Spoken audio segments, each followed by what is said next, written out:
Hello, students. Hope you all are good and fine.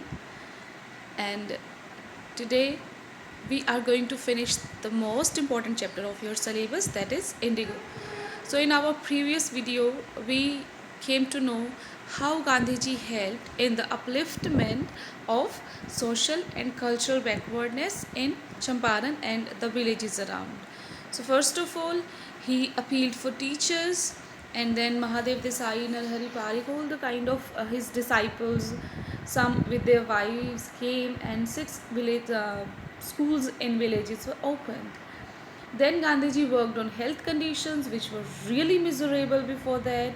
Gandhi got a doctor to volunteer his services for 6 months, and you get this question for 2 marks, and you have to write it as it is in the text. Like, three medicines were available: castor oil, quinine, and sulfur ointment. Anybody who showed a cotty tongue was given dose of castor oil. Anybody with malaria was given quinine plus castor oil, and anybody with skin eruptions received ointment plus castor oil. Then Gandhi also noticed the filthy, very dirty state of women's clothes. So he asked his wife to talk to them about it. But one woman took Gandhi's wife Kasturbai into her hut and said, "Look, there is no box and cupboard or here for clothes, and the sari I'm wearing is the only one I have. So what they have to do now is something to do for their poverty too." In the next stanza, we are told that Gandhiji was very particular about cleanliness. As I told you in previous video as well, clean India was a dream actually of Gandhiji, which is now you can say followed by or trying to be fulfilled by all the kind of political leaders. When he was in Champaran, he was so particular about cleanliness in his ashram too that he remembered that in his ashram the old latrine trenches were to be filled, so the new ones should be dug. So he sent a letter for this to his ashram once. Now this was all about, you get 6 marks important question just based on these three paras, 1, 2 and 3. The question is, what did Gandhiji do for the upliftment social and cultural in Champaran? So this you can write as it is in the text. So our last page. The Champaran episode was a turning point in Gandhi's life. This line seems to be very simple, but this question repeatedly we get in the question papers. The Champaran episode was a turning point in Gandhi's life. Turning point means revolutionary point where something gets changed so completely. So after coming to Champaran, Gandhi's life was turned. How? Because before coming to Champaran, Gandhi, we know, was an advocate of home rule. But when he came to Champaran, he saw the plight of the peasants. He saw how the Britishers were illegally exploiting all the Indians. Then he decided that now he would not fight for home rule, he would fight for complete independence. This idea came into Gandhi's mind that India should get free completely from Britishers' hands, was there initiated at Champaran. So this is the reason this Champaran episode was a turning point of Gandhi's life, or in other words you can say it was a turning point, direction for fight of Indian independence too.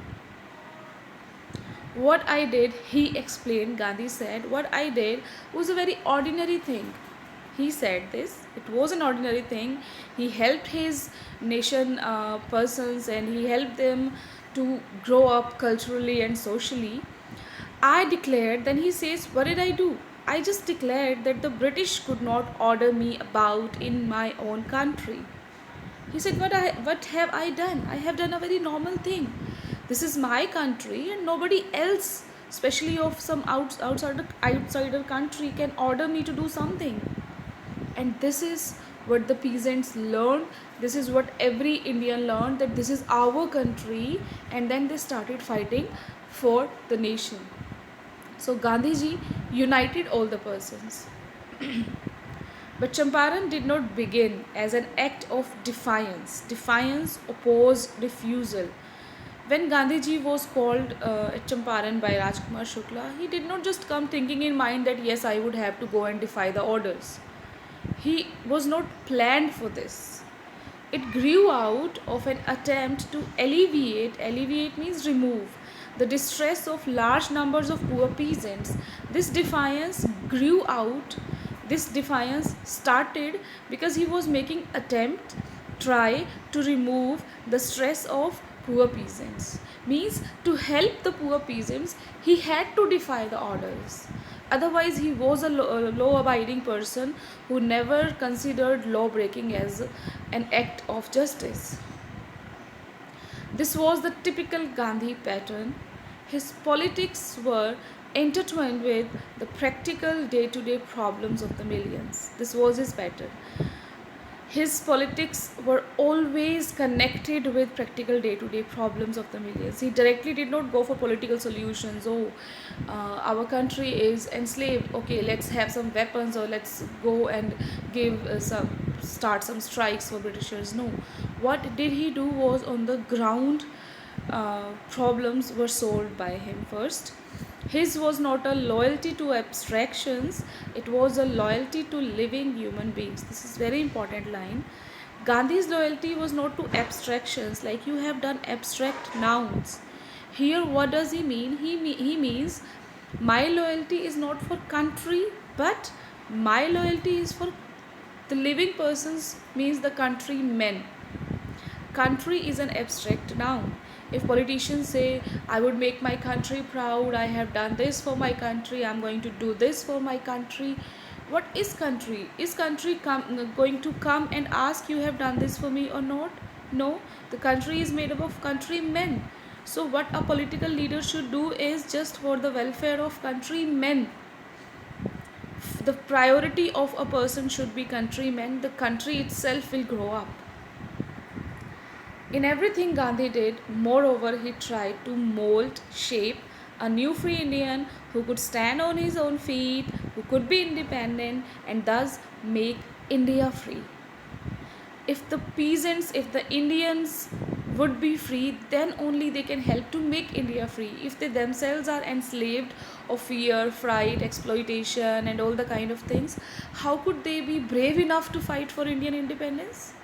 Fight not with weapons, but with all the kind of strategies of Gandhiji.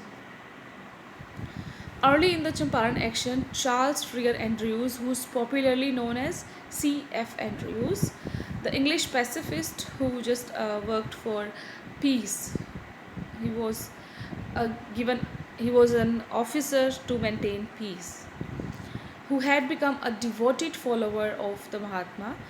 He was an Englishman, but he was a devotee of Mahatma Gandhi.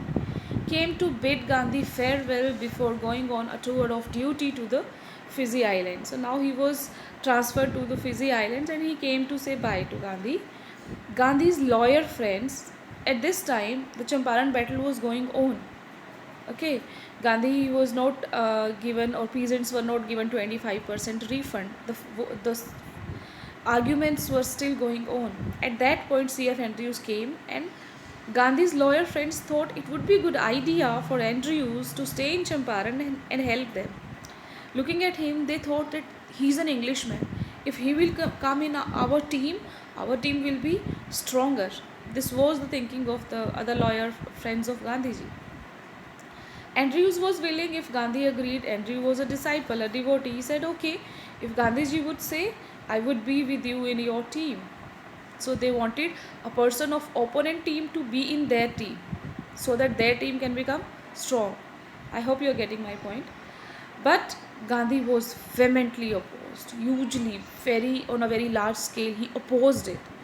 He said, very beautiful line, he said, you think that in this unequal fight, it would be helpful if we have an Englishman on our side? Gandhi clearly said that, what do you think? We are unequal to Britishers, they are stronger and we are weak. What do you think that if an Englishman would be on our side, then it would be helpful for us because we are not equal to Englishmen? You were thinking this? This shows the weakness of your heart. It means the loyal friends of Gandhiji were somewhere weak at their hearts because they did not believe on themselves. What they believed that if an Englishman would come to our team, then we would be stronger. So they relied upon, they support upon, they dependent upon an English person. And Gandhiji very beautifully explained that what you should do is to believe in yourself. If a person in your team is very strong, you cannot hope that your team is definitely gonna win. Every team member should be strong. The cause here means reason. The reason is just reason of fighting arguments. Is just means right, and you must rely upon yourselves to win the battle. You should depend upon yourself to win the battle. You are strong enough to win the battle. You should not seek a prop in Mr. Andrews because he happens to be an Englishman. So you should not try to take help because he is from the opponent team. It's very weak on your side. He had read our minds correctly, Rajendra Prasad comments. Rajendra Prasad said later that he had read the minds of the lawyers very correctly. The lawyers were thinking this thing, oh, we are weak, Britishers are in power. If we will be having any Britisher in our team will be stronger. They were thinking this, and Gandhiji caught them. And we had no reply. Gandhi, in this way, taught us a lesson in self-reliance.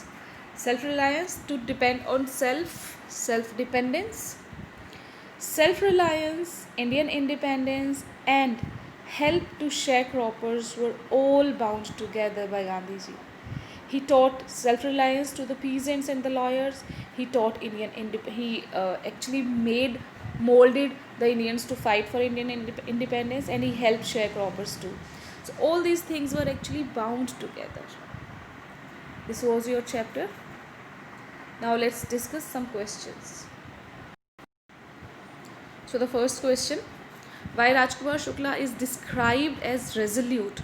Resolute means very firm, who's just strong in his belief. Answer can be, you can mold it in your own writing style.